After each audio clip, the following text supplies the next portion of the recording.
You can run, but you can never get to fight. Mwili wako huku umwendo happy from my heart. And you can start in the beginning, but let me tell you utampata kama mimi nana. Na unagogi na madaha nikisema unanimada. Every time I hold your hand, you tell me baby wacha. Yeah, you blow it on my skin and on my heart. I'm trying to forget you, I don't know where to start now. And you can break down bridges and try to keep us apart.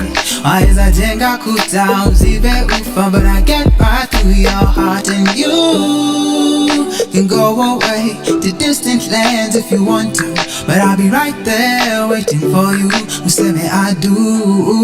Usiende mbali na mimi, wewe jua na kungoja, usiku mchana na kuwaza, kama nyanda huyanza. Usiende mbali na mimi, cause the way that you make me feel inside, hatimaye ukishoka, wewe jua na kungoja. Yeah, yeah, yeah, yeah, yeah. So mina saka hitaji ndo kuje tustarehe pamoja. So mina saka imali ndo kuje tulehe piki moja, yeah. But ukisema nikupush tutapush, na ukisema siku utakuja nitabook. Nikusanye mavazi nikuchoche na my looks psychedelic like the way I'm coming through for you. And you can break down bridges and try to keep us apart. Waweza jenga kuta uzibe ufa, but I get right through your heart. And you can go away to distant lands if you want to, but I'll be right there waiting for you. Useme I do. Usiende mbali na mimi, wewe jua na kungoja, usiku mchana na kuwaza, kama nyanda huyanza. Usiende mbali na mimi, cause the way that you make me feel inside, hatimaye ukishoka, wewe jua na kungoja. Jibu basi kwako mtagonga, kaupendi moshi basi ganja mtagonga. Wacha wakusanye waongee watachunga, nilisema kwako nimekwama sitachoka. Now let me wait for your loving and pray for it. Jiggle up your body, make me wait for it. Now let me wait for your loving and pray for it. Jiggle up your body, make a poor man sing, yeah. Usiende mbali na mimi, wewe jua na kungoja, usiku mchana na kuwaza, kama nyanda huyanza. Usiende mbali na mimi, cause the way that you make me feel inside, hatimaye ukishoka, wewe jua na kungoja. Wait for your loving, wait for your loving, wait for your loving, wait for your loving, wait for your loving, wait for your loving, yeah.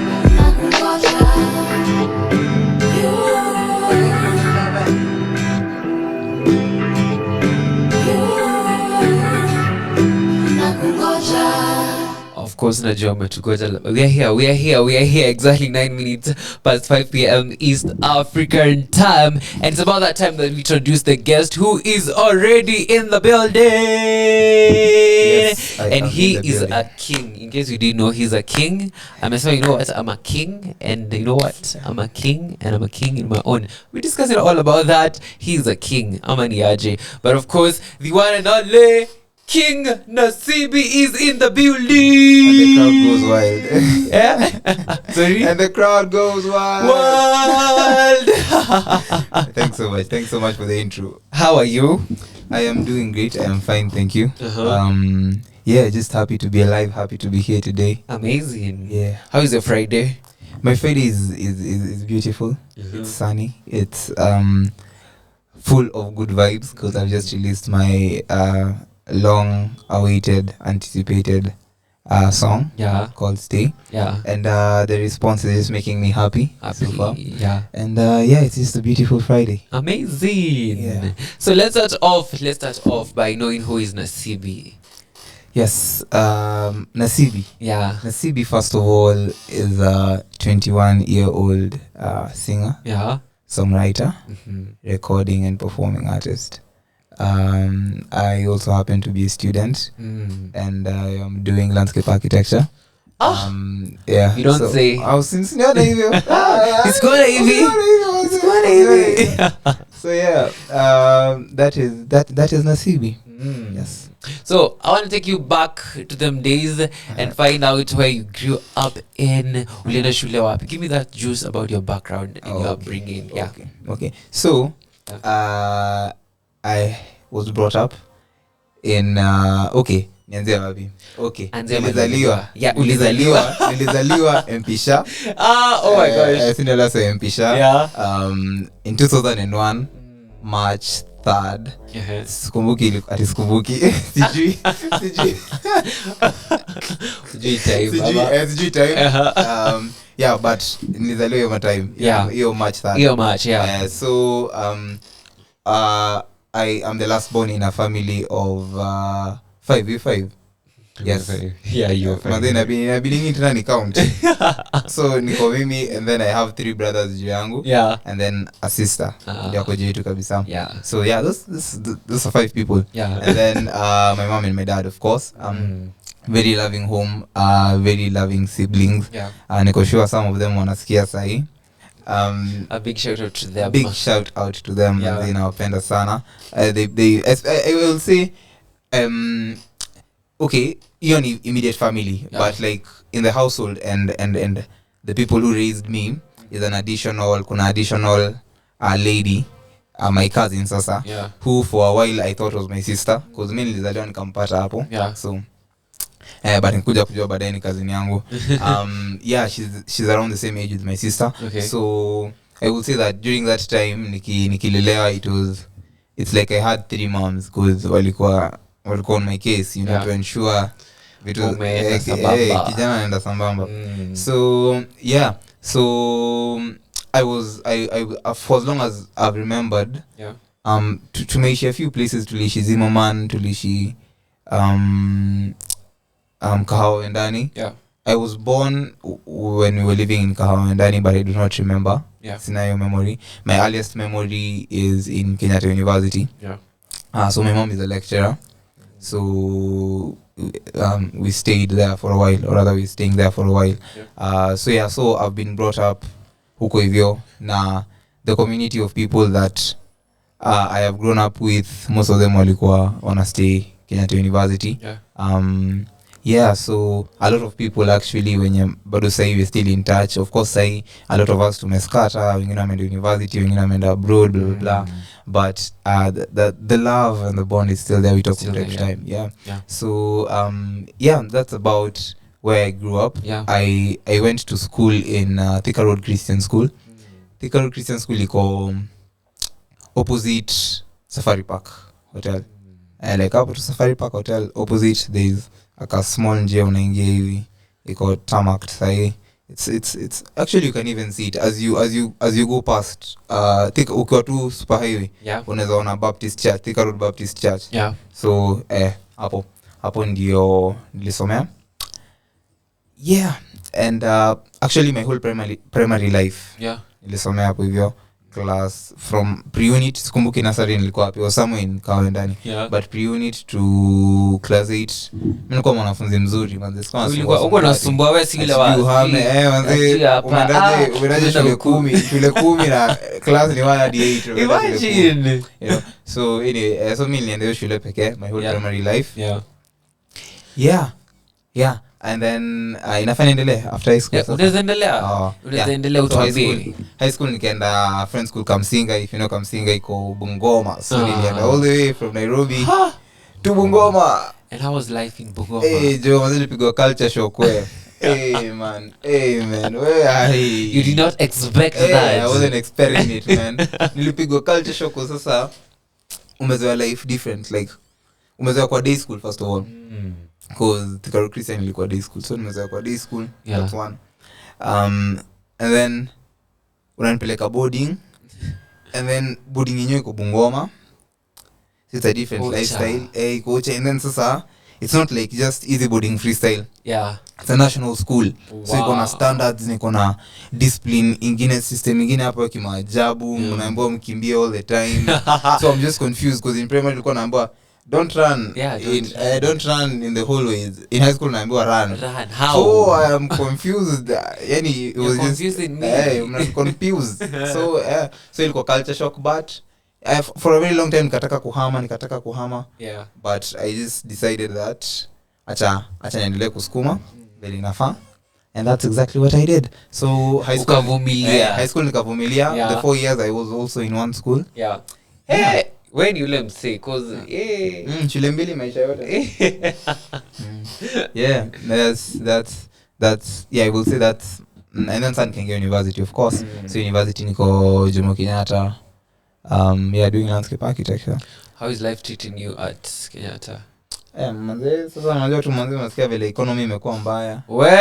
Wallahi Wanafunzi wanainama. We are just there bending, missing meals, you know. Yeah, but okay, it's fair. Of course, you're gonna tough times because then again you're staying alone. Yeah. You're also learning how to live by yourself and also trying to juggle between my music career and also my education, which is also very important, especially from household yenye nimelelewa. You know, my mom is a lecturer, my dad is a retired lecturer pia, so hao ni wasewa ni academicians, like education is everything. Yeah. Okay, wakionanga tu na hii gita yangu wanachoka, like wanashinda, what are you doing bro? Nini endelea na mtu yani, like si usome. Yeah.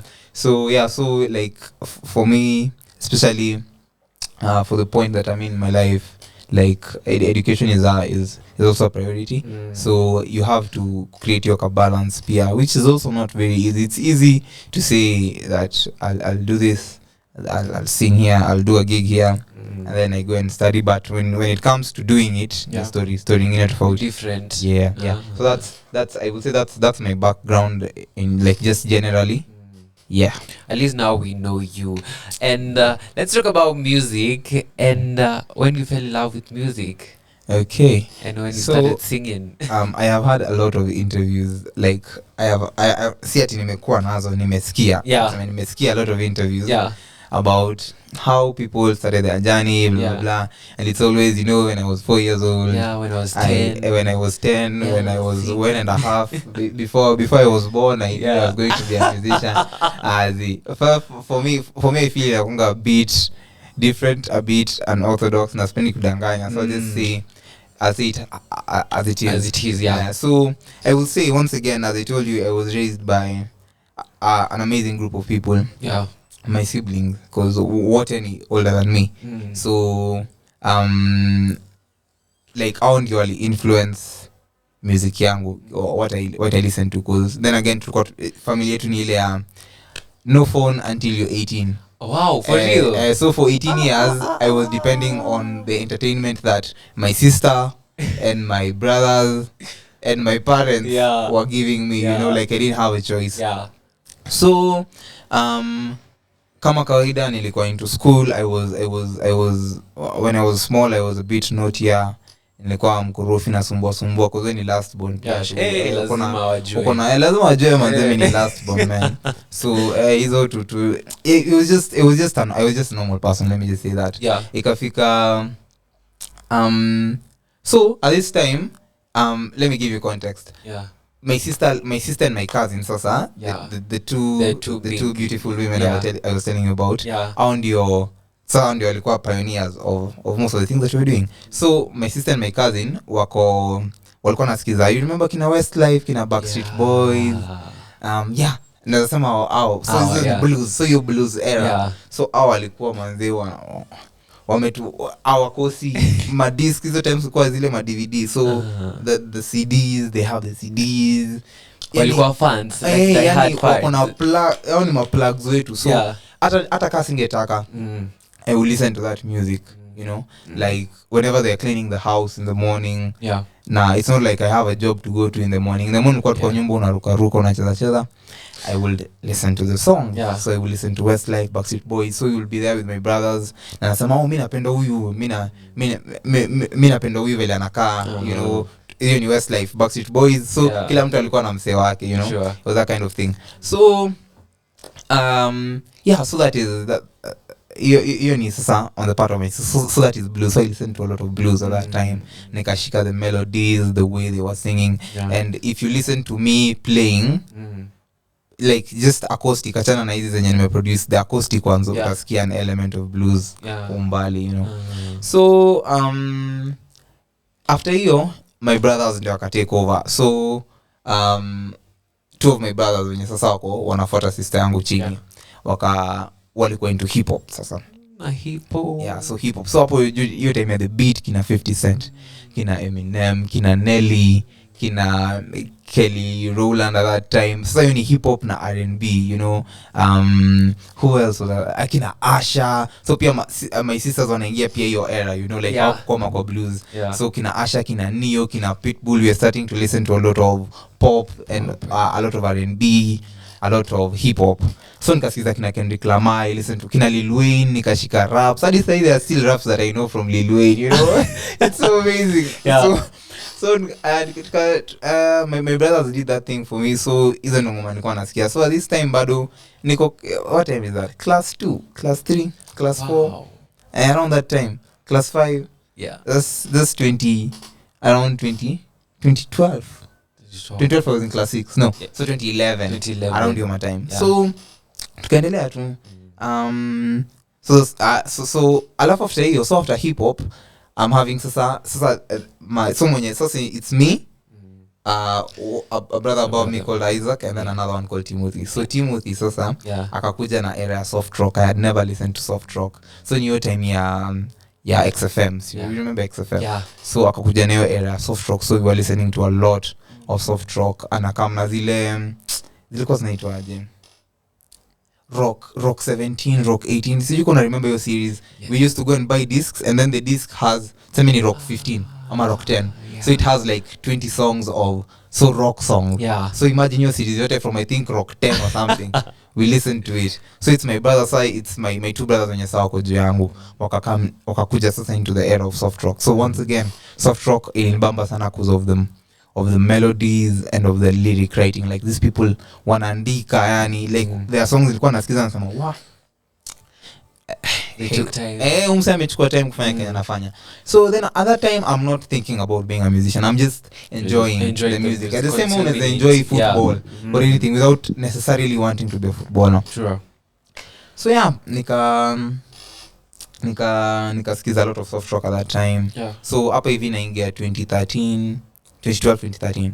And then my brother sasa after sini it's me, Nasibi, Isaac, Timothy, then Noah. Sasa Noah akaniletea this time alinifunza kucheza poker. So akanifunza kucheza poker. During that game akaika ingoma fulani ya the script ilikuwa inaitwa Standing in a Hall of Fame. Yeah, da da da da. Akiwa ngoma ikanibamba na akaeka ya Ed Sheeran. Which one was it? I think Lego House. So this was Lego House. And then so before Lego House, during the soft rock period, I had listened to A-Team. Yeah, Ed Sheeran Badu. I never knew near Ed Sheeran, so I just loved the song. Know the song and you love the song. And then they can introduce you to Lego House. Badu sijini Ed Sheeran. So that was the first time I had Ed Sheeran.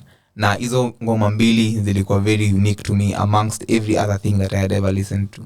So time yenye get the ability to search, I think sasa in 2013 nikaanza kuangalia hizi ngoma zinabamba ni kina nani wanaimba, and then sasa nika find Ed Sheeran. Na I fell in love with the way this guy was writing, the way this guy was singing, just everything. And at that time I could not sing, I could not write, I could not do a lot of things. So in 2013 at that time I had already started writing, but ilikuwa ile ya for fun. So anyway, I'll get back to that. So I had Ed Sheeran. So Ed Sheeran akanibamba, nikaanza kusikiza Ed Sheeran a bit more religiously sasa. That is now in 2018 sasa. So before I had Ed Sheeran, the love for music ilikuwa imeanza ku develop. But I hadn't noticed it yet. So what happened is I met this guy, a classmate of mine, aitwa Victor. So Victor alikuwa anaandika mangoma. So he had this group in class. Alikuwa anaandika, but it was just for fun, just people writing, you know.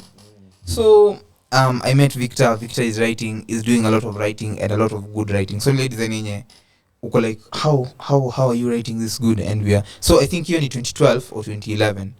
Yeah. How are you writing this good? So I was just fascinated. And you know, at that time ulikuwa fascinated in a lot of things and you could pick up a lot of things. So I decided, let me join you. Acha tukue tunaandika pamoja. So of course my writing was terrible, but I just wanted to be associated with this guy who was writing well.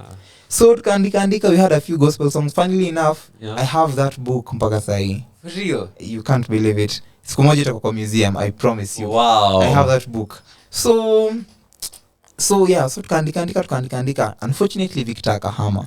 So akihama, si of course alihama na hiyo passion yangu. Sasa I wasn't writing that good. So akaishia nayo, so nikasema it's okay. And then at that time, once again, I didn't have a phone, so hakuna contact yote nyeli. So alihama, he first went to a school, I think in Nakuru or Naivasha, I don't remember very well.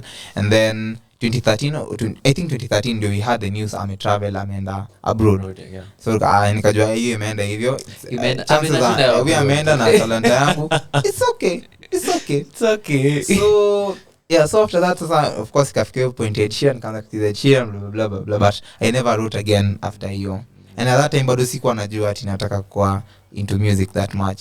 So hiyo story kaisha, nikaenda high school. I told you, come singer, very serious school with studying and all. The very first day tukikuwa, so friends school come singer iko Bungoma, a place called Kimilili. So tukikuwa Kimilili town, tulikuwa tumeenda na brother yangu sasa. So my eldest brother sasa, the one who's literally immediately below my sister. Alisomea pia kama singer, so no one was better than him to take me there. So akanipeleka shule. So tukiwa Kimilili town, we met a guy mwenye alikuwa anaenda shule pia.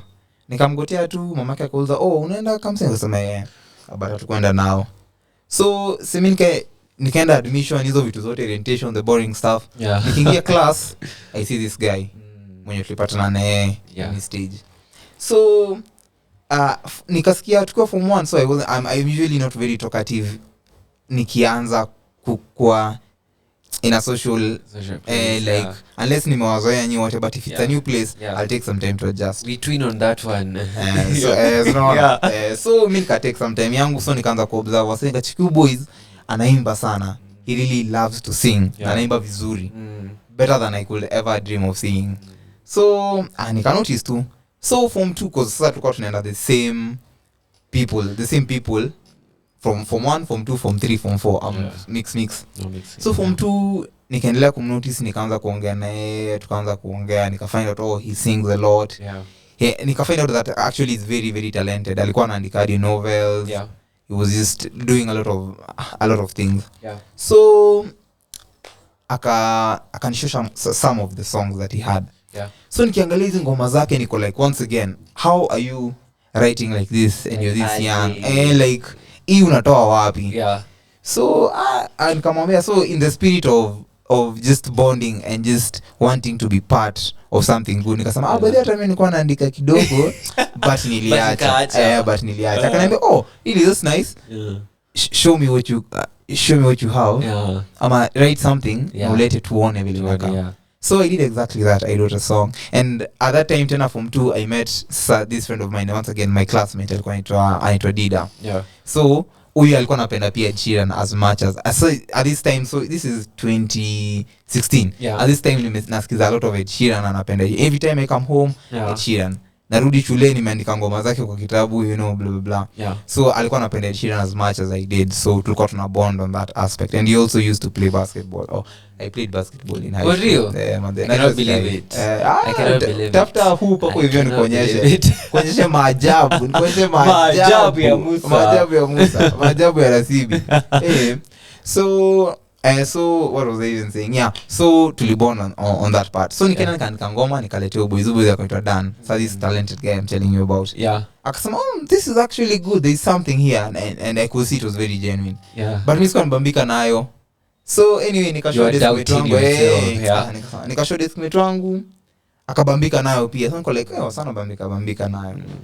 So tuka decide tutakuwa tunaandika more often. So this guy used to sing, alikuwa na bang desk. So you know that thing? Na pen. Una bang hivi, alafu na pen. You get? So alikuwa ameiva kufanya. So he's singing and he's banging the desk. So mimi nikaenda kuona sasa huyu anaweza nifunza a few things. So we started writing together.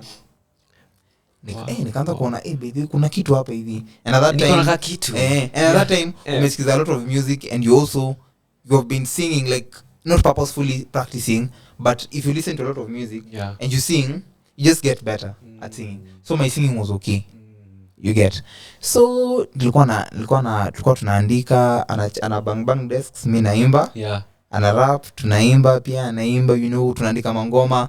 Wase lovers of music wanakuja kiasi wanaanza kubambikana. Unaona by the kuna kakitu hapo hivi wana vibe. But of course at some point ilikuwa nuisance to the classmates because sometimes napiga desks na wanataka kusoma blah blah such thing. Machopi just put it out there. But inakubalika hakuna ubaya. So even the way sasa nikaanza kuandika, so and nikaandika a lot of songs, not a lot, but we wrote some good songs tukikuwa high school na yeye na Dan. So this is like 2017 towards the end of 2017 my brother moves into the same school with me. So my brother yeye sasa musical ear yake iko on another level, like yes sasa he's really good at, I wouldn't say he's the best writer, but he's really good at knowing if this song is good. You can play him a song and he will tell you this song is good. And it's actually good. Ukiangalia analysis ya wase wengine like on a global level you say oh it's actually good, he was right. Ama it's bad and it's actually bad, So akakuja akamsinga and at that time cause sasa we also fell in love na music pamoja. So vile akaona naandika kanaambia oh by the way this is really nice, na pia amekuwa akiandika on his side, so we started sharing ideas. Whenever I had anything I would take it to him, blah blah blah blah blah. Tunashare. So inaendelea hivyo, tunaendelea kugrowisha.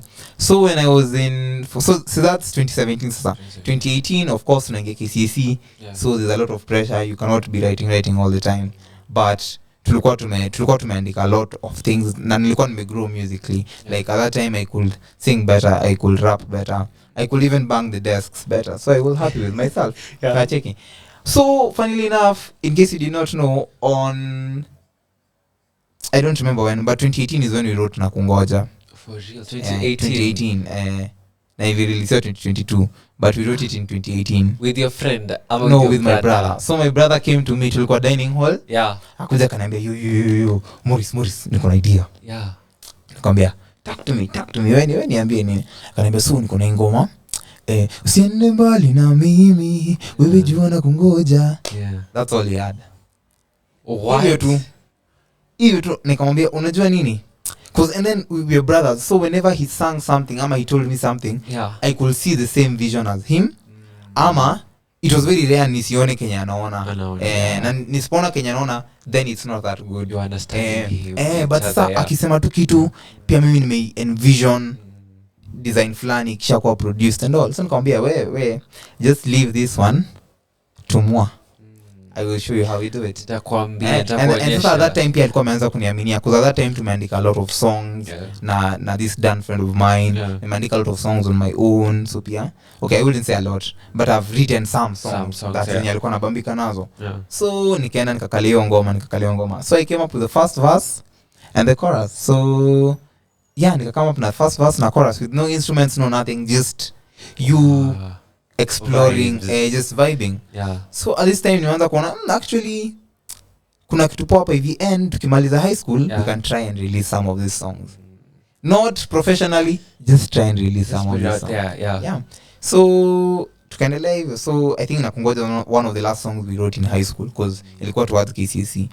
Haya, so after that I remember there was a talent night. Hizi talent nights yuko nazikumbuka, zenye wasanienda wengine wana rap, wengine wanaruka blah blah blah. So hiyo ndio time yenye kina nini walikuwa wametoa tujiangalie. And I remember also at that time tuliandika a political song with this friend, Dan friend of mine, and I was very proud of that song. I still am very proud of that song. It's not see very strong, like see very sweet, but at that time it was fulfilling for that time, because we had written it at a specific time in our lives with specific knowledge. So we can work on it and still release it, because it's still a good song. But you're still proud of it. But I'm very very proud of it. So we so ilikuwa besides the point. So at that time walikuwa wamefanya tujiangalie. So talents night kulikuwa na msena faimbe. So me I was from 4 na nilikuwa was captain. So nikaambia boy manze wacha mimi niimbe next year. Akazoambia my friend, me I'm telling you, I'm not asking you. What do you mean? I'm seeing once and it's going to be over. Yeah. So sasa akakubali, nikaimba, nikachukua mic. So hata and I wasn't at his stage presence, the best thing. Nilichukua tu mic, kasimama hapo kando na no instruments, no nothing. Just you. Barua toka Jaramogi na Kenyatta, wanauliza kama Kenya tuko sawa. Hiyo tu nikapiga I think the first part of the first verse. I didn't finish the first verse and then nikaimba chorus. And at that time nikiimba the whole ilikuwa inaitwaje place? Assembly hall. Ilikuwa into assembly hall. Assembly hall yote. So sasa unajua tulikuwa ngapi, like 1200. So aseka thao wamekaa hapo hivyo, watu wanakuangalia na wanakusikia. Some people, you see some people now like wana nod their heads. Wengine wana smile, wengine wana Nasibi, you know. And at that time nikasema I would actually want to do this one day, like just stand in front of people and sing to them. You know. Hapo ikani hit, but ikuni hit na hiyo ubaya. Ilikuwa tu kiasi tu. Ile tu kupita. Naweza penda. Anyway, so hiyo story kaisha, nikamaliza high school. After kumaliza high school, once again I wasn't looking at it like I wanted to do it professionally. So I didn't do music, you know. I just continued. I actually was focusing more on basketball because we like Kamsing was very serious with basketball. I thought it was a joke. No, I all this time I feel no. What basketball? I played basketball. I have videos. I'll show you videos tukimaliza. It's okay. Remind me. Yeah. So it was actually in my Instagram account. Vile sana delete sana because of music. But anyway, I used to play basketball. So at that time I focused a lot on basketball. I went for tryouts in USIU, Strathmore. It was just all basketball, you know. So I wasn't thinking about music. Nilikuwa nasikiza music hapa na pale. I didn't write anything. So that's in 2018. So I didn't write anything in 2019. 2020, a blessing in disguise came around, which was coronavirus. Niko sure na udhi watu wengine nikisema blessing. But that is how I decide to look at things. Like, there's always something good amidst everything. So for me, of course, at that time it was a very terrible time because ilirudisha nyuma shule. I was focusing on finishing school, you know.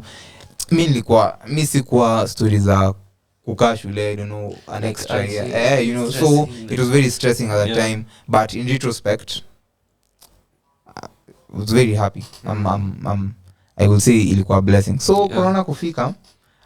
So kuna part nimeskip, and I should write this story down so that I don't skip parts. So this guitar here that you see, my mom bought it for me in form 2. Form 2. So form 2, hiyo time nilikuwa naanza kuandika, nilikuwa naanza to feel passionate like I can do something. So I don't think I've told this to very few people, but the same chick I wrote for Nakungoja, because Nakungoja is a dedication to someone. So the same chick I wrote Nakungoja for is the same one my alfani by guitar. The reason being, I wanted to sing to her on her birthday. So simple lot, my nigga. Chiko hizo chiko leo need to go down on one knee. Anyway, so so that's the reason. So nikamwambia mamangu, okay, mimi nakuanga nilikuwa primary I was a joker. High school niliamua kusoma. So nikamwambia mama, mimi nikipata grade na nikuwa hii namba, mbaya ni nikamwambia wewe sema kitu unataka. Be correct. Nikaenda shule nikapata grade yangu, namba yangu, nikakuja nikamwambia nataka guitar. Tukaishia akaacha dode fulani, tukaenda na buda yangu tulienda Kasangas hapo hiyo Moi Avenue. We bought the guitar, this guitar that you see here. So nikabai guitar. So kurudi home, I want to start learning it, but ukiuliza tu msote mwenye learn guitar, the first weeks ndio the hardest, because the strings, especially if it's not classical, kama ni hizi tu acoustic, zina kukata, because the strings ni steel, and you have to press them down and slide and all that thing, so inakukata, so it's very frustrating. So mimi nikaona inanikata, nikachokana, nikaachana nayo. I never even learned one chord. Nikaachana nayo. Unfortunately kuachana nayo ikavunjika, because ili kuna time kwa mesimamisha even then ikaanguka ikavunjika. So when it broke, of course ikakuwa useless. I can't start asking for more money to go and repair it. So nikapigia wase kuuliza ku repair ni how much, ambaye ati 4 Gs. mimi niko form 2, where am I going to get 4Gs? Poke yangu hata ifiki 4Gs. Nikachana nayo kusema acha ikae. Yeah. So anyway, so guitar imevunjika na imekaa hivi so tumerudi 2020. So fast forward to 2020. 2020 yeah. COVID imefika. I have a lot of time in my hands. Nakumbuka by the way I sing hapa na pale, napenda music hapa na pale. I would like to be termed as an artist, as a musician, but I don't have anything that's solid. So nikasema, I had songs back in high school.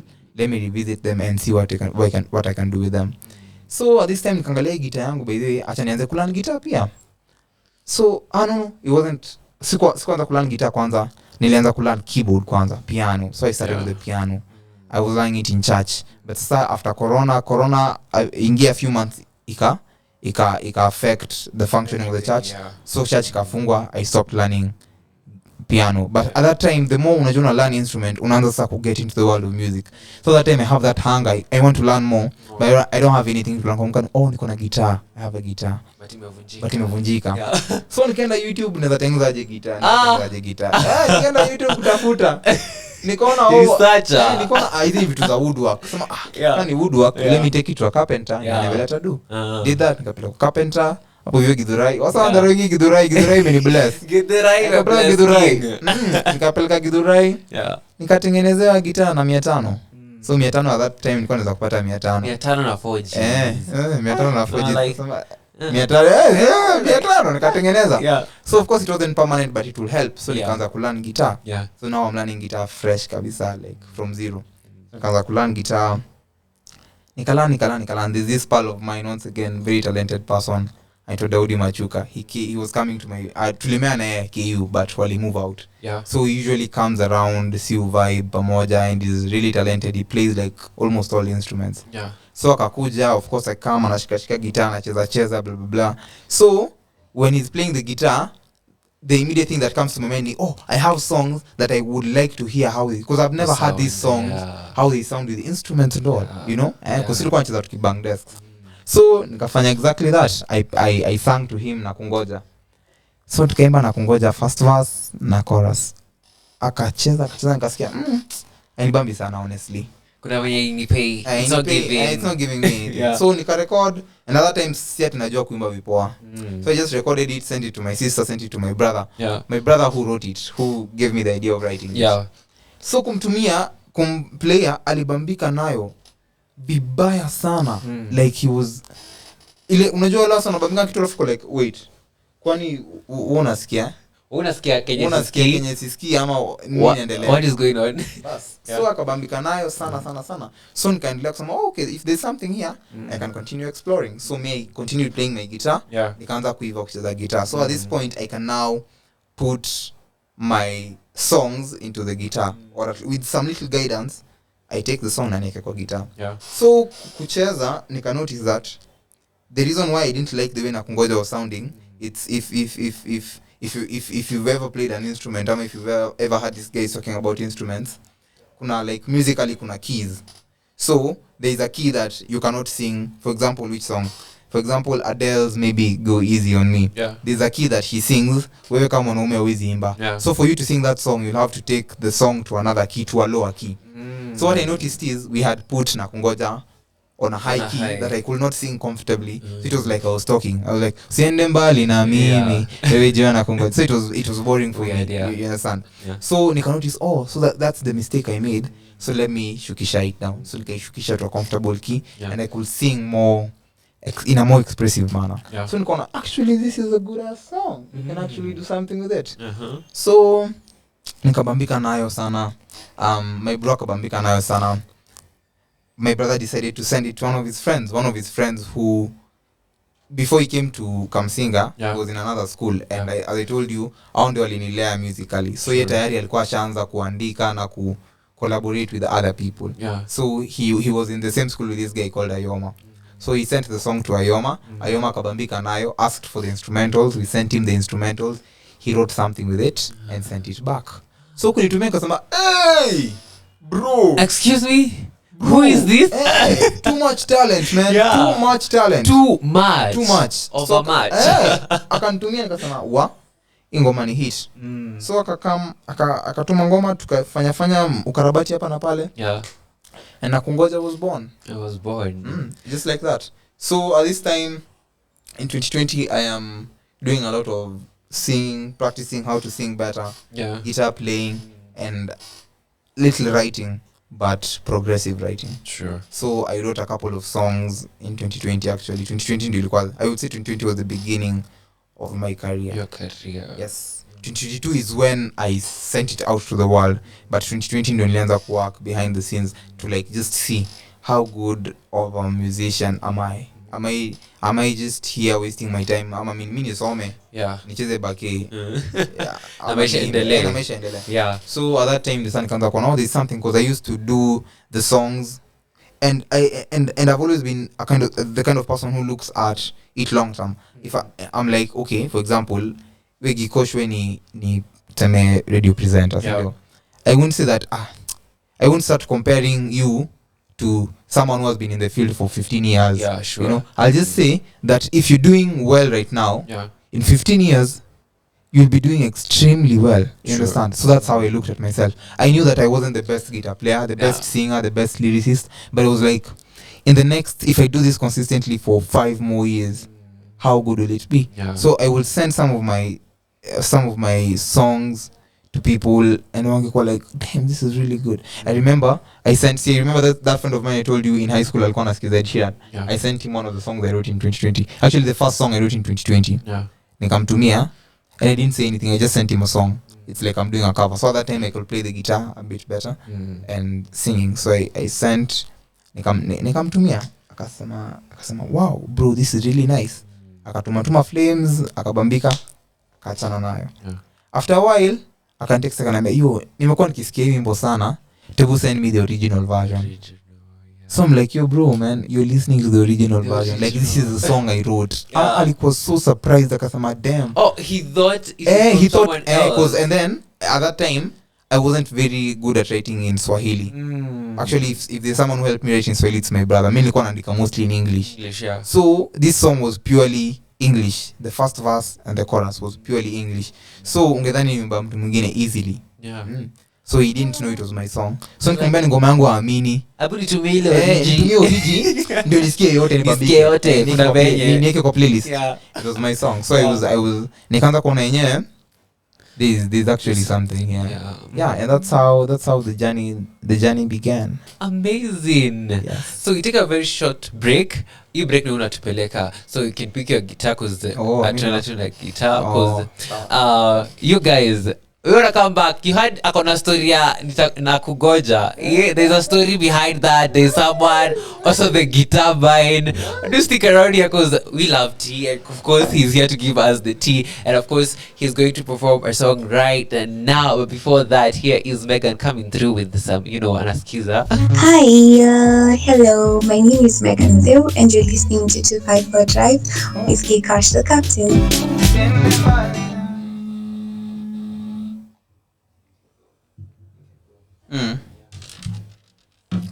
Yes, so I will play Nakungoja, because we haven't talked about the song I've released today, so hiyo tutacheza baadaye, but I will play Nakungoja, the song that I have told you guys I wrote in high school with my lovely brother, and enjoy.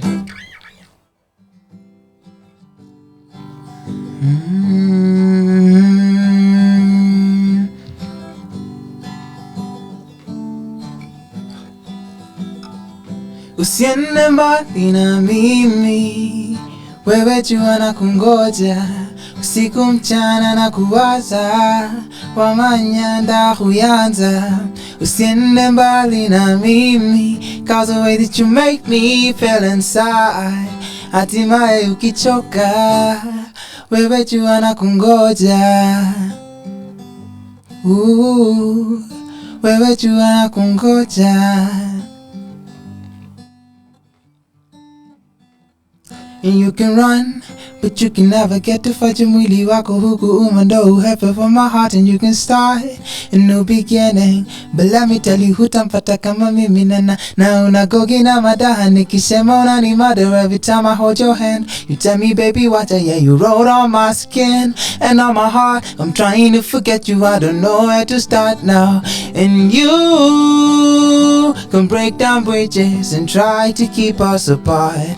Why is I jenga kuta uzibe ufa, but I get right through your heart. And you can go away to distant lands if you want to, but I'll be right there waiting for you. Useme I do, usiende mbali na mimi, wewe jua na kungoja, usiku mchana na kuwaza, wamanyanda huyanza. Usiende mbali na mimi, cause the way that you make me feel inside, hatimaye ukichoka, wewe jua na kungoja.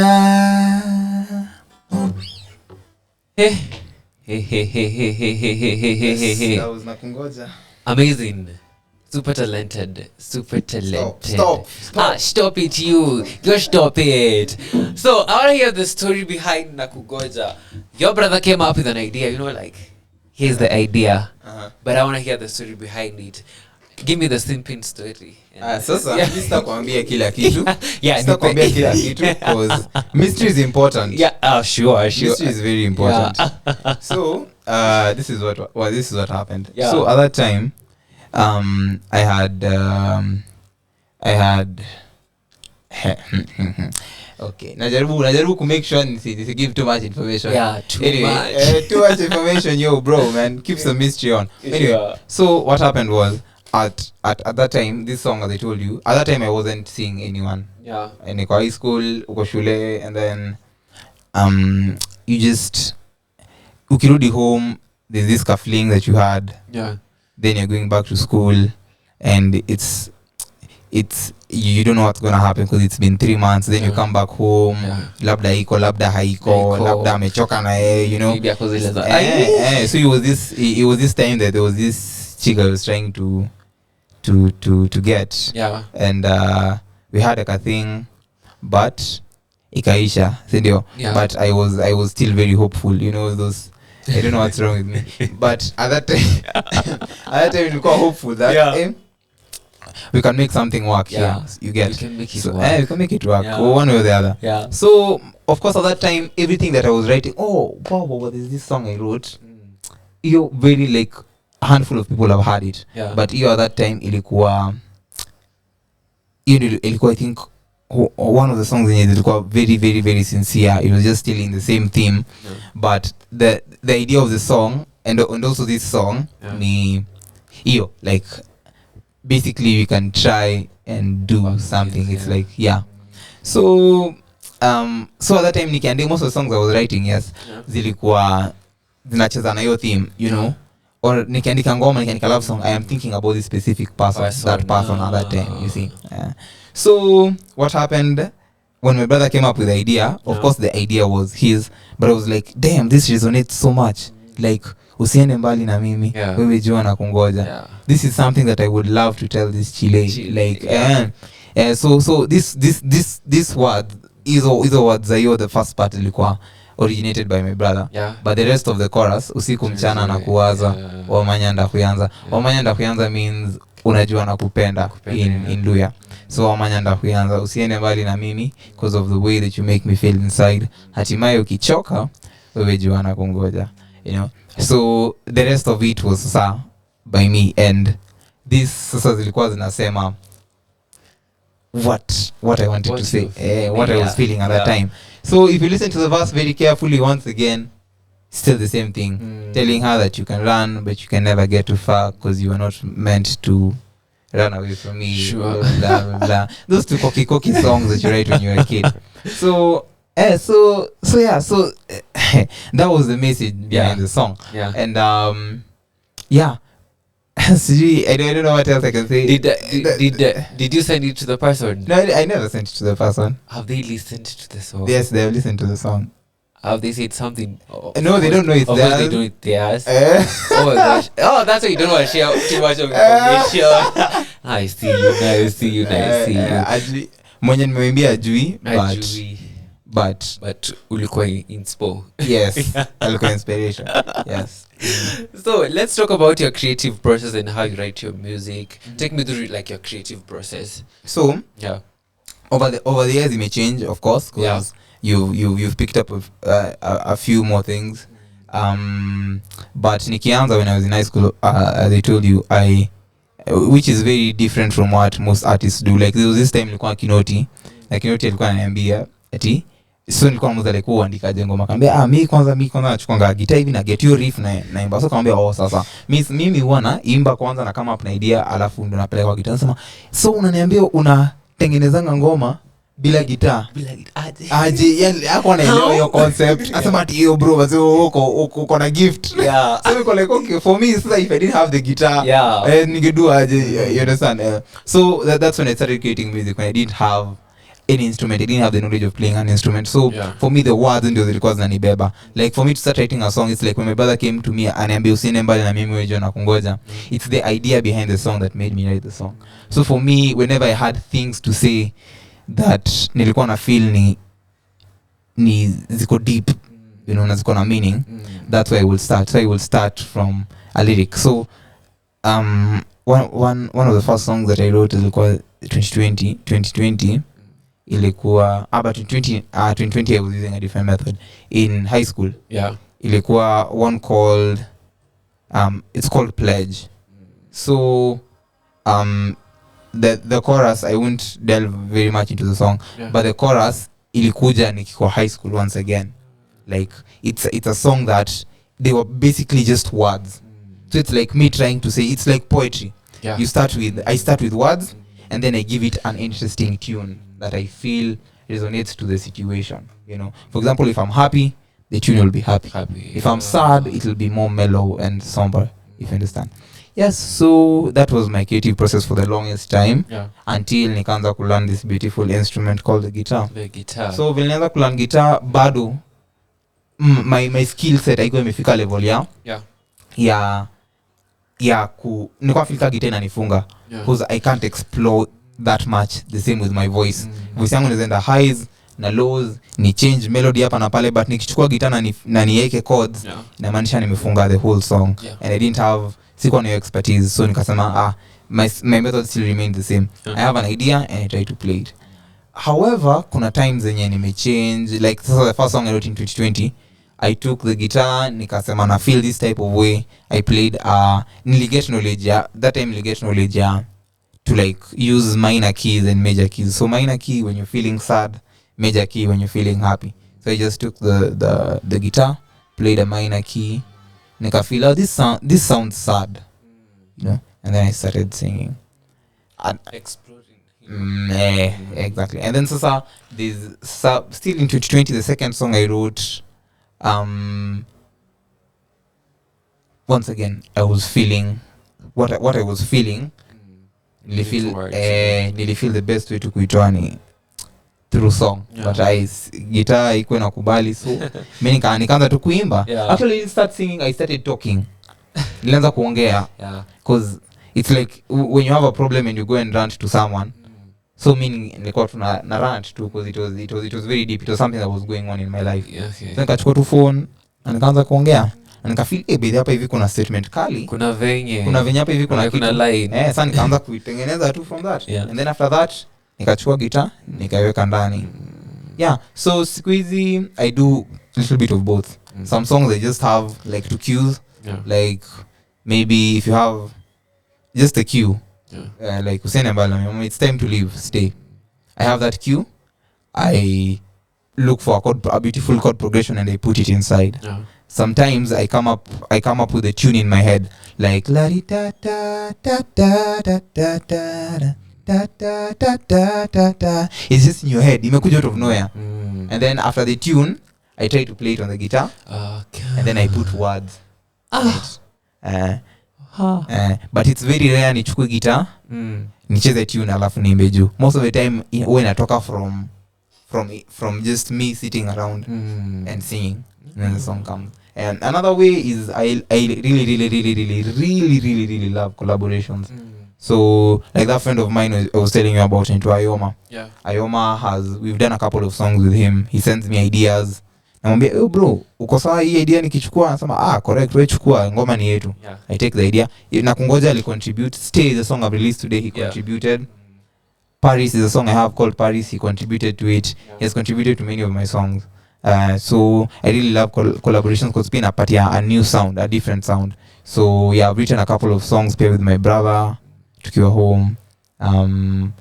So for me the creative process is there's no, for me, if you were to ask me if feel kuna a formula per se, it's just how you feel it working. Well, unasikia hiyo time kama unasikia kushika gitaa kwanza ucheze ka kitu, well and good. If you just feel like singing and shouting, well and good. So you still asked to stay. Stay. It's officially the last hour of the show, and I want to give people stay. We come back talk about it and the story behind it, everything for sure. it. But here is Stay, a brand new one. Probably ujaisikia mahali popote, but nazio umesikia ukistream uko, But of course, on air you're hearing it right here on Radio 2 for exactly 1 minute past 6 p.m. East African time, and do not go anywhere because you're staying here with us. Nasibi, don't go, just stay with me. Don't say you wanna leave. Don't go, just play with me, baby. Stay with me tonight. Where you lay with me, make it alright. Nataka malazi inukie urembo wako, ndo ninapoota usiku inivutie tu kwako. Utasema unanipenda lini, ndo tutaenda Ulayani, Argentina, Tahiti. Oh, that's the dream. Ooh, best believe I prayed for this. Are you crazy the way I'm crazy? It's time to leave. Stay, cause you know I wanna do this again. It's time to go down and pray, cause you know I'm gonna fight till the end. And you can eat until you had your fill. You can do it all over again. It's time to leave. Stay. Ay, ay, ay. Waliniambia unawapenda wote na mimi sikutoshi. Wakaniagiza sikuagizika, mikono misioshi. Huku wasichana wamenicheza na sijachoka. Beg you please, don't you be so hard on me. Oh, utasema unanipenda lini, ndo tutaenda Ulayani, Amerika, niahidi that's the dream. Best believe I am staying. Let's be crazy the way I'm crazy. It's time to leave. Stay, cause you know I wanna do this again. It's time to go down and pray, cause you know I'm gonna fight till the end. And you can eat until you had your fill. You can do it all over again. It's time to leave. Stay. Ay, ay, ay. Oh, oh, oh, oh, oh. Stay. Stay.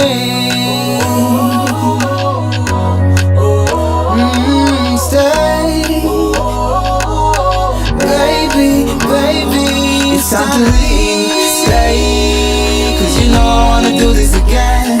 It's time to go down and pray, cause you know I'm gonna fight till the end. And you can eat until you had your fill. You can do it all over again. It's time to leave. Stay. It's time to leave. Stay, cause you know I wanna do this again. It's time to go down and pray, cause you know I'm gonna fight till the end. And you can eat until you had your fill. You can do it all over again. It's time to leave. Stay.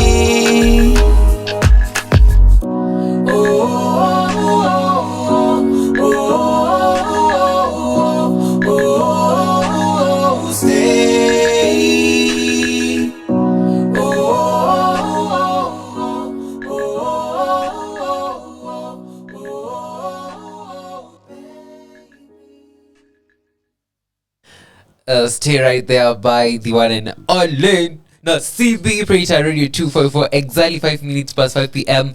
East African time, and I hope you're there. I hope you may stay. You know, you see what we are doing. You know, and of course, funny. Yeah. Hey, you said I'm funny. Hey, I'm funny, guys. And of course, I'm still chilling with the one and only superstar himself, the king himself, Nasibi. Thank you so much. Hey, unanichachishia dina. Hey, siamini, nashangaa. So this song premiered 7 hours ago, and of course, you know, it's only 254 driver too. You know, but of course, and you did say that this piece is close to your heart. Yes. So give us a story about Stay. Very, very close to my handkerchief. okay. Actually, let me tell you. Yeah. If you've ever heard me perform, for those who are listening, if you've ever heard me perform Stay live, when I'm doing it live, and the way it was produced, it's like two different things, because the way the song was conceived was was a bit more soulful, but I just decided to take a turn so that just for the purpose of exploration. You know, art is all about exploration. Yeah. So like the song itself was from a more soulful perspective, like it's time to leave, stay, because you know I want to do this again. Yeah. It's time to go down and pray, you know, and you can eat until you've had your fill, you can do it all over again. It's time to leave, stay. The verses, you know, the way I'm singing might not be exactly the way I feel. The way you hear it. That's the thing. Cause it's the way Burna Boy does last. Yeah. If you don't understand what this guy is saying, udadhani it's a hype song, you know, but it's not a hype song. This guy is telling us bye bye to the love of my life. You know, my eye don't cry. I didn't know that. Wacha mchezo. Yeah. Otaje viboko. Burna Boy is pouring his heart out in this song. So for me, it's also the same thing. So people can dance to the song, it's okay, but the message still needs to be passed. Today, when I'm silent text, I can feel the emotion in your voice. You know, it's those two subtle things that are what this song is about exactly. But I would say, for me, it's once again, you're almost in the lines of Nakungoja. That's why I decided to do it after Nakungoja. Yeah. It's, you know, Nakungoja is I am waiting for you. Stay is Baki. I mean, you know, don't go. Yeah, don't go anywhere. It's still the same theme. Like there was this Chile. Wasichana. I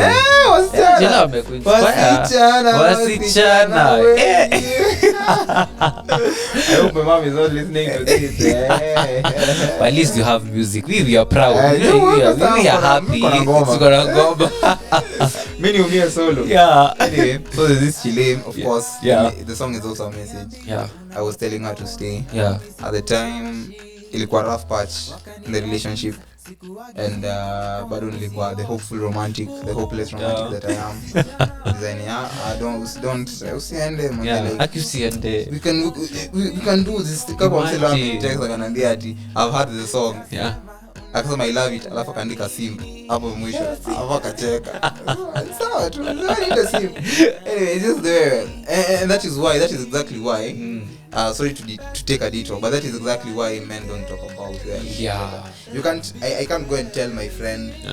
This Chile, sijui atasema ananipenda lini, ndio nimpeleke Ulaya, Tahiti. I can't. You can't just go and start saying those things because the society views it in a different way, like you're being weak, which is against manhood and all. So for me, once again, the guitar and just the song itself have always been a route for me to express how I am feeling freely. Like I was satisfied with the way I expressed the song. So once again, the song was a product of collaboration. Someone, it's like sometimes you don't know what you're feeling. It's like if you've never had Stay, for example, and then you hear it for the very first time, and then you like, I did not know that I was feeling this way. Yeah. But this song has brought it up. So someone, Ayoma actually, big up to Ayoma. Yeah. Big shout out to Ayoma, man. She's an amazing person. came up with the idea for Stay. Once again, the same way my brother came up with the idea for Nakungoja. Came up with the idea for Stay. Tukiwa high school, I got the idea for the song, loved the chorus, so tulikuwa tuko chorus, nilikuwa nimekoma kwa chorus. And then after Stay back in high school. Back in high school. Bado jaanza kurelease mbona nimetengeneza sasa hii. So so back in high school, I came up with the concept, ikanifikia. Tukiwa holiday, because we weren't in the same school, tukiwa holiday, got the idea. Tukaanza kufinance sasa ngoma hapo hivyo. So I never wrote any, I just had the song, I crammed the song and I had it with me. But sikuanza kuifinance immediately. So after nikiwa 2020 hapo hivyo 2021 nikakaa hivi chini. At that time nimekaa, sometimes you sit down hivi and you have, sasa nilikuwa kwambia you can't talk to anyone about this, what's going on in your life. So sometimes you just sit down and reminisce and you just like you talk to yourself in your head, and that is exactly what was happening. Nilikaa hivi chini nikaanza kujiongelesha and the song came up. Hakuna vile nitaenda kuambia nani. Wacha niongeleshe. So nimekaa hivi, I remember I was sitting at home, my mother's house rather. Nimekaa kwa room hivi tu kwa meza. I had a pen and paper. I wanted to write a song. I wanted to express how I was feeling. And then it's time to leave, stay. Kuja kwa kichwa yangu. Nikaandika chini. Kuandika hivi, nikaandika tu pen chini kuandika. I never lifted the pen up. Niliandika nikaandika the whole song plus bridge plus this song that is here doesn't have the bridge that I usually perform with it. It's not here because it will alter a bit. But I wrote everything that day. Of course later on nimeshinda nikitweak, but the idea, the emotion, the flow, that was actually the first song I ever wrote kila kitu. Normally I usually write chorus, verse. But hiyo ngoma I wrote everything, verse 1, chorus, verse 2, verse 1, pre-chorus, chorus, verse 2, pre-chorus, chorus, bridge. This was deep. It was deep, so emotions because my flow. I just had a lot to write. So man, so that's how Stay came about. And it was a dedication. Man. And did you dedicate it to that person? Yes, for me it's a dedication. Like without a person. Without them. I don't think they might know. I'm not sure. It's like watumia. This song is you just make things. Kwa mimi ni wimbo ni yako, by the way, kuna video ulifanya ni feel. Pia atapata kiburi hapo, unaona. Amepatia hit song. Nimemwandikia ngoma. Alafu hit. Amepatia kiburi. So like it's a lot of people have been asking me, is it just creativity, blah blah blah. Like some of the songs I'm just being creative, some are actually situations that have happened in my life, and Stay is one of them. Yes. And then thank you very much. And then I've noticed something with artists and musicians, we usually over amplify things. So sometimes I can be going through this is something small, but nikiimba ni kama naenda kukufa. Like I might be sick with a flu, but nikiimba je ugonjwa naimba nilikuwa na cancer. So it's actually we have a small heartbreak. We over amplify the shit. It's like we don't have a heart anymore, which is good for the art. It is good for art. It is for you guys. So and sometimes I think that it's also very healthy to feel those things. Like it's healthy to accept that you have been heartbroken, and you feel pain and you feel sad and you deal with it. If you start denying, you'll never. If you bottle it up, you'll never deal with it. And if you don't deal with it, it doesn't mean it's not there. It's still there, and it might even come bigger and stronger. So for me, I feel like inakunga poa sana ku accept if you're going through a heartbreak, if you're going through depression, accept that you are going through this rough patch. You're feeling sad, you're feeling angry, you're feeling neglected. Accept it all, and then now start working towards how you're going to deal with it. Sure. Have you healed? As it mean me heal, man. Sijui mbona watu washinda kusema I'm broken. I'm not broken. No one is broken. Confirm. No. Manze jana kulikuwa na event flani. And then this chile before she plays my song. See kuna nini kuna system sound track za ngoma yangu. Naambia ati so now I'm going to play this song from like this, the guy who wrote this song is one of the most broken people I know. I'm like, okay. Why? That was a face, bro. Why you gotta say that about me though? Why you gotta say that though? You know? Yeah. But anyway, I am not, I wouldn't say, can I say I'm healed? I'm okay. You're I wouldn't okay. say How about you're healing? Let's say you're healing. I am healing. I am working towards it. As you work towards it, tupe ngoma mingi na mingi. Kamsa, ziko. Don't worry about it. We're not worried about it. Don't worry about it. So you're also like a performing artist. Yes, I am Tell me performing about that. artist. So tell me the difference between the artist that we were speaking to before. I asked you about the performing artist. The difference between the performing artist and the artist we were talking to before. So Yeah. I think if I understood you correctly, ni recording na performing. Exactly. Yeah. So recording, like recording unaweza record a song.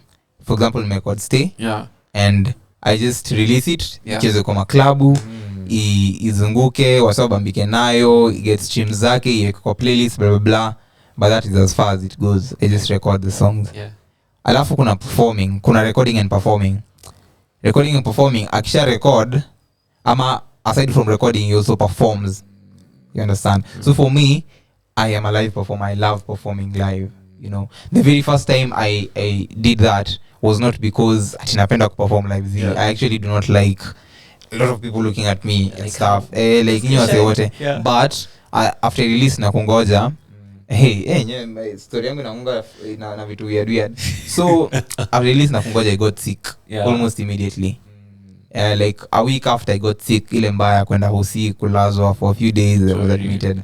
So I could not promote the song. And then the day before I went to studio to show the producer that I had some songs, because nilikuwa napelekwa na msee, my phone got stolen.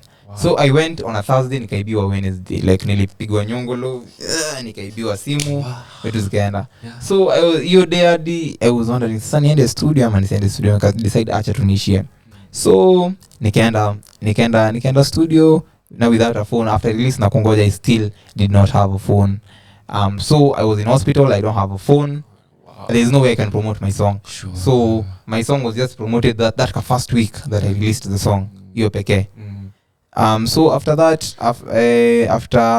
after niende hosi, nikakuwa admitted, still could not promote the song. Nikarudi home, still on bed rest, could not promote the song. I could not do anything. But vile nikaanza ku get better, nikaanza kusema okay, now tuko sawa. Let's now promote this song. It's not too late. So that is like February sasa, because I released January 6th, the whole of January nilikuwa pabaya, but at least February nilikuwa nimeanza ningeanza kuongea kutoka nje. So nikaanza promote song, nikaona the best way to promote song ni kuita wase, because then again, you know, it's also an analysis. Like you don't want to do 6 songs and you don't even know if people like them. So this nakungoja, really hard to find out if people like it. So how are the views on YouTube? How are the streams on Spotify? How are people interacting with my content? If I plan for a gig, will people pay to come? Listening to your music and posting a link ni sawa. People can do that, even to terrible music. But can someone pay to come and listen to you? Watoke kwao kama na Ishiriru ama Juja ama Thika akuje Kilimani kusikia. Can they do that? Is it worth it? And they are paying. They're not being paid. They are paying to come in. So that's exactly what I did. If you know Kike, I ndio alinibless. Shout out to Kike manze. Big shout out to beautiful organization. Shout out to Amanya, yeye ndo anafanya the heavy lifting kwa hiyo organization.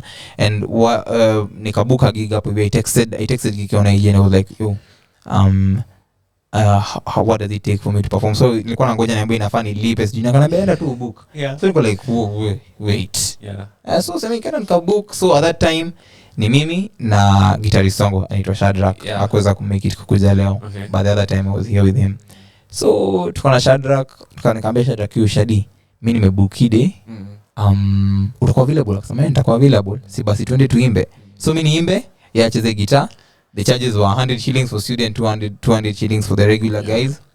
Wakuje, wasikie walipe wakuje wasikie Kimba watoke tuone vile to just promote the song. So mimi like I am looking at maybe 20 people 30 people wakitokea manzi I'm a happy person. So I remember your time nilikuwa natembea so nikabook gig March 9th. So I remember that time natembea nikicount okay nani atakuja au wasembao ni wasembao ni wasipoa. So nacheki I wasn't even thinking that I'll get paid a lot of cash. Could come number 70-30%. Like okay yeah whatever, I just want to sing and see if people will come. So tukaanza tukatengeneza poster tukaanza ku advertise the gig. So watu wananunua tickets hapa na pale, people saying we'll come for your gig, we'll come for your gig, we'll come for your gig, we'll come for it. Like watu ongea mtatokea blah blah. So I was optimistic but not that optimistic. I'm usually very optimistic but I usually also prepare for the worst.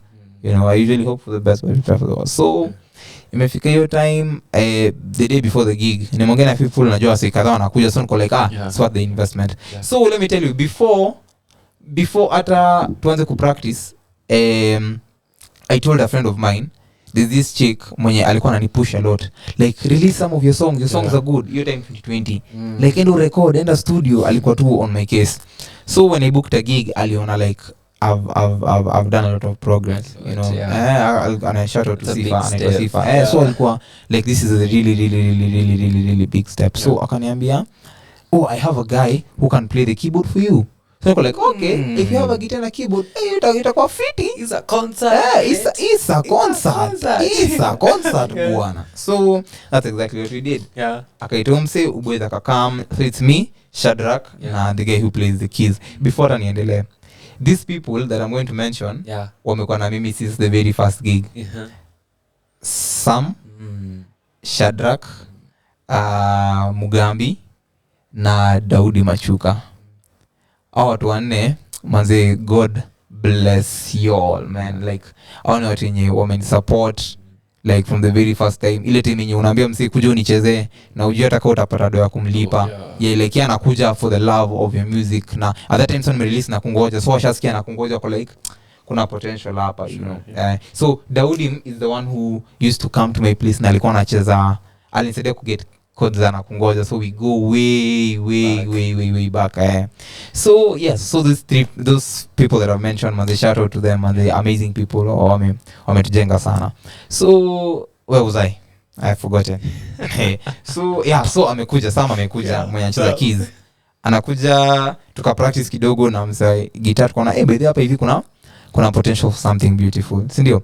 So Sam kabla toke kaniambia by the way nimesikia hizi wimbo zenye unasema ziko fiti, najua msemo anacheza drums anaweza kuja ajaze. Sema kama mimi nikibook gig nilikuwa na book kwenda kuimba na guitarist solo. Haya. Akaenda kaambia msemo drums ananipigia hiyo day usiku. Ananiambia yo Morris ni msemo mwenye tunajuana but nile ya kujuana ile hata sikuwa namba yake. Ile ya kujuana yenye unamuonanga, like for example if you stay sinaishi KU anaishi Kawaskari, so it's just around like nikiwa Kahawa siku moja unaweza muona ile tu ya kugoteana nani aje bro fiti, unajua jina yake but humjui vizuri. So he calls me and I'm like yo ni Mugambi, nimesikia ngoma yako inaitwa Nakungoja, wewe uliandika ngoma? Nikamwambia mimi ndo, nikasema wa bro kazi safi man, like sincerely I could hear the sincerity in this man's voice. Like amebambika. So akasema mimi niko ready manze tucheze, so wewe niambie siku nikuje tu prako. So he came sasa akakuja tena, so there's a keyboard, there's a guitarist, there's a drummer, but you time akikuja hatakuwa na drum set. Like he just came, tuka vibe, tuka get ideas, tuka get to know each other, kuongea blah blah blah. And then sasa the next session sasa tukaanza ku practice tukiwa a full band. At that time sikuwa namsa kuchezea bass, so ilikuwa hivyo. So that is where the story started. So March 9th ikafika, March 8th inafika, so I'm like hapo hivyo jioni. Not jioni.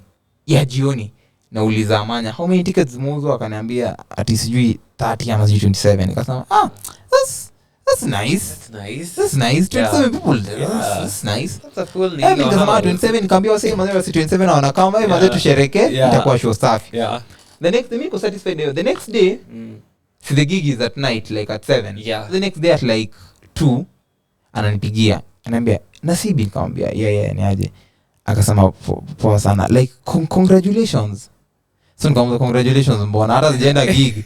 Akaniambia you sold out your first show. Nikasema aje hold up what do you mean I've sold out my first show? Akaniambia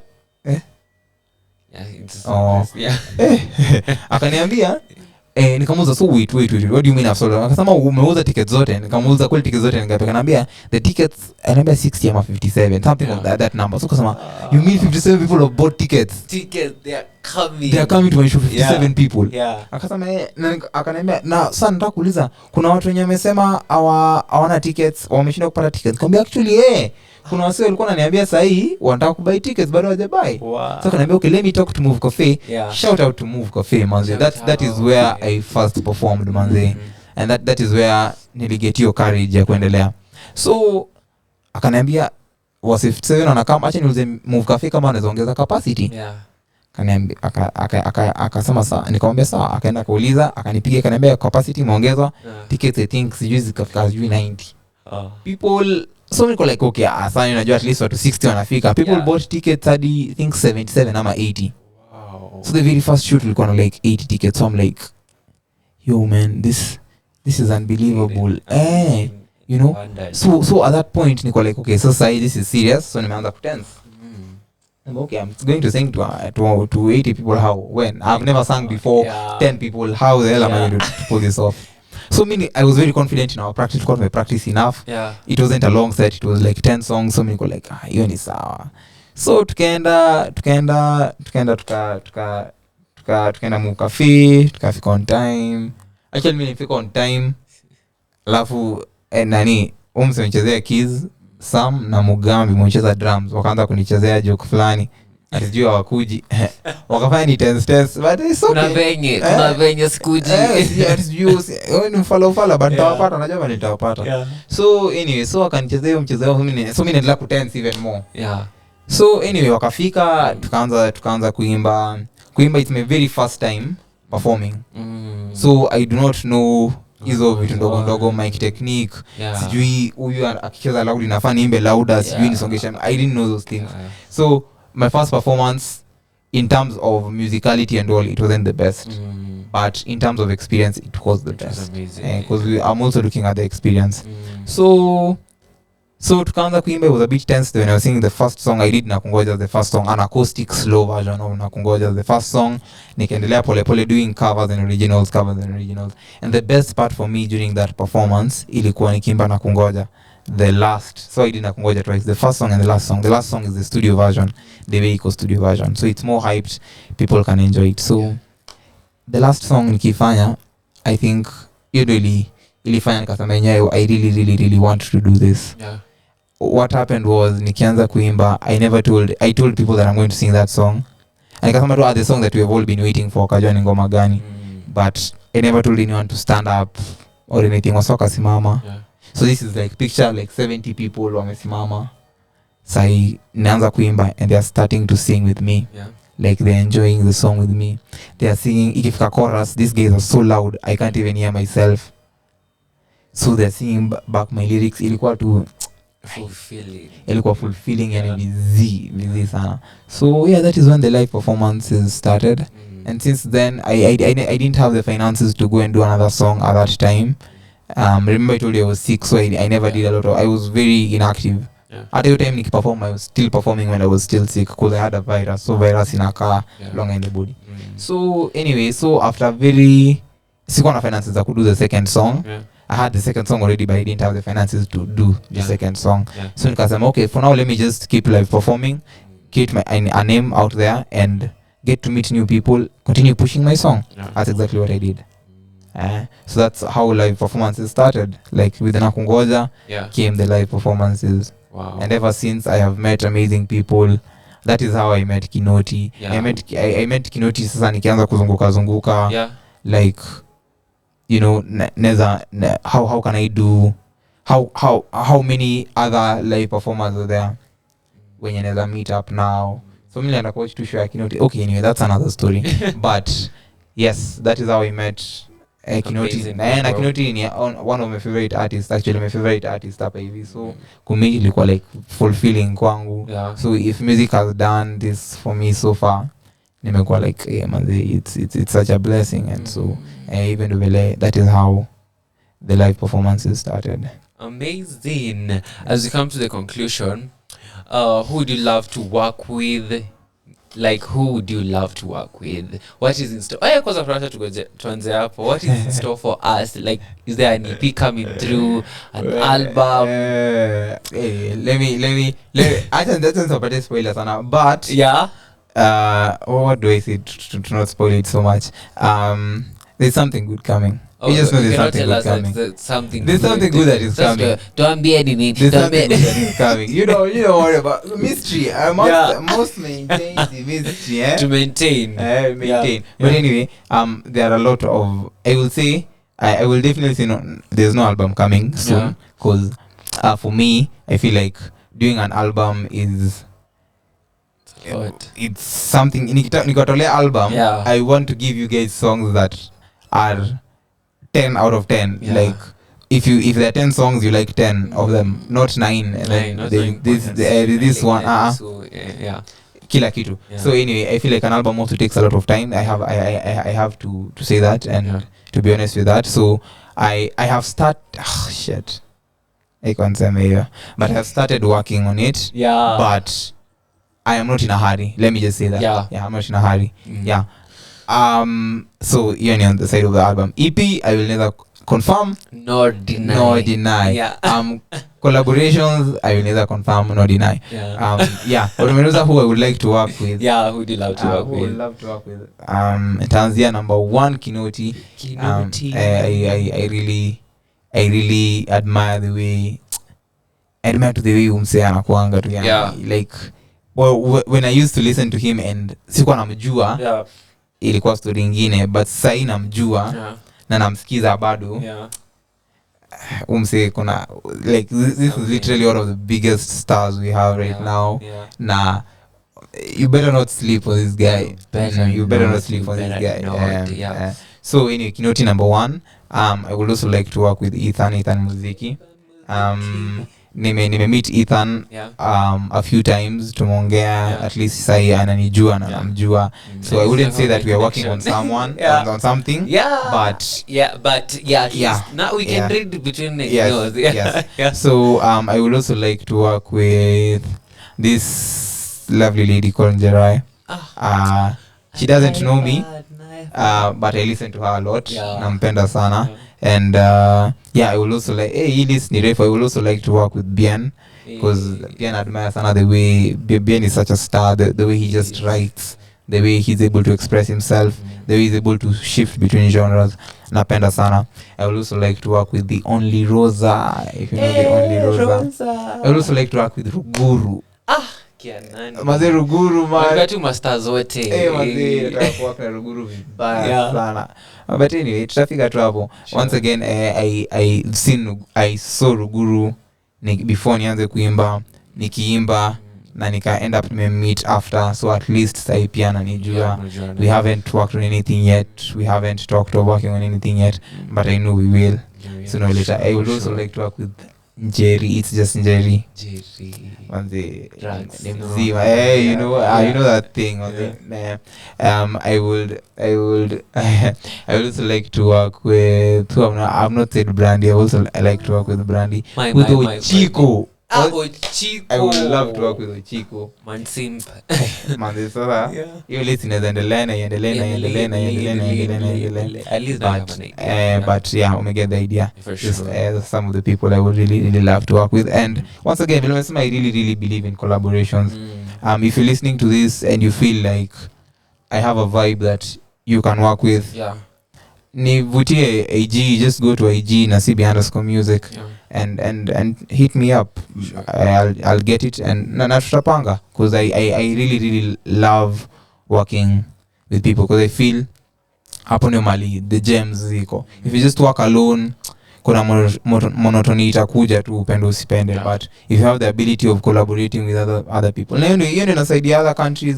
They are moving forward with their craft, because wana collaborate. And even the people that are moving forward sai if you check it out, are doing a lot of collaborations. They angalia hata bien sai.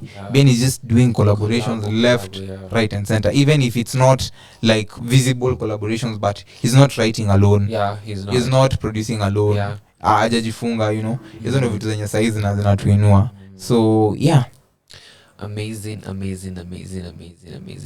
Okay, to the game. We actually have a game here. A game. There's a game? Yeah, there's a game. Miss Phoenix is a game. Oh, imagine utacheza tu. It's a number game. So, it's a number game. Are you ready?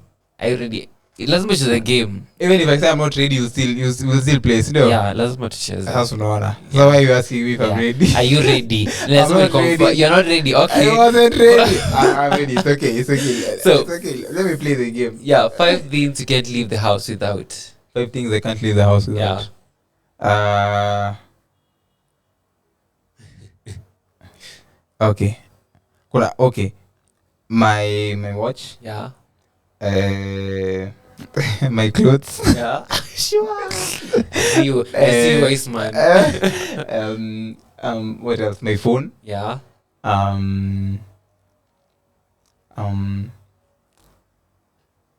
What else? But sometimes I usually leave the house without them. My rings, I usually and even to size because in all parts of the country, but I usually have more on my hand. Yeah. But yeah, at least one ring, at least mitembea na moja. Yeah. What else? Last thing. Imbaki moja. Yeah. My spectacles. For sure. Yeah. So, especially on a sunny day. On a sunny day. And today was sunny. 4 food that you love. 4 foods that I love. Yeah. That's easy. Yeah, that's easy, super easy. Napenda viazi. Yeah. Ipikwe vile mnataka lakini napenda viazi. Waru. Waru. What do you mean Juu. Napenda viazi. Ikuwe chipo, ikuwe leonese, ikuwe mashed potatoes, ikuwe bajia. I just love them. Si hata crisps ni nini? Crisps ni viazi. So yeah. Kuku. Yeah. Kwanza nikaanza na kuku. Napenda kuku. Napenda kuku, waru, chapati, ugali. Yeah. Imbaki moja. Na pork. Okay, 3 words to describe you yourself. Jovial. Happy. Yeah. Jovial and happy is the same thing. And the same. Yeah. Don't be wise. Okay. Jovial. Yeah. Talkative. Are you talkative? I'm talkative. I don't look talkative, sindio? You don't look talkative. Manzi kwa msele mbele logopa kuniongelesha. I'm talkative. But then again, when I get used to people. Yeah. What else? Another word to describe me. Yeah. I will say what's the word? I don't know the word. I will say crazy. I can just say crazy. Yeah. Okay. Hiyo ni ambiguous kiasi, but yes. Crazy. I'm like crazy. No crazy in the bad way, crazy in a good way. Yeah, in a good. Yeah. But it is what it is. So, 2 things that you're looking forward this weekend? 2 things that I'm looking forward to. Yeah. Number 1 Waziwazi Festival. Waziwazi, here we come. I'm not sure if I'll go. Yeah. I didn't know a ticket, but my weekend is just swamped. Yeah. But I'll try my best because once again, my favorite artist Kinoti atakuwa na perform, and then Jerai atakuwa na perform. Ethan atakuwa na perform. Mutori atakuwa na perform. Charisma. But Ndawili atakuwa na perform. Yani it's just too much, yeah. You know. So I'll try my best to be there. Yeah. 2 things.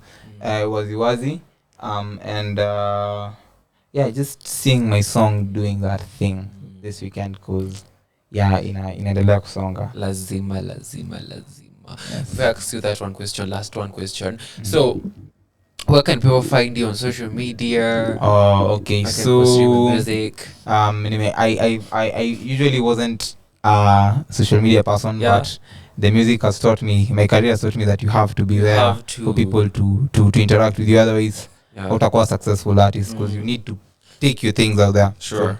So yeah, Instagram, it's Nasibi_music, NASIBI_MUSIC, Nasibi music. But disclaimer, my name is Nasibi. Nasibi music. Yeah. Yes, please. And then what else? Twitter, Nasibi_. Yeah. Just like that. YouTube, Nasibi. TikTok, Nasibi_. Yes, what else? Kuna yenye nimesahau? TikTok. Umesema TikTok? Watu wengi husahau TikTok. Nimesema mwisho TikTok. Kwanza mimi TikTok. Nasibi _ Nasibi Nasibi, small n, small a, hizo zote ni small. Ni small. Small. Yeah, so to the last question, what would you love to be remembered for?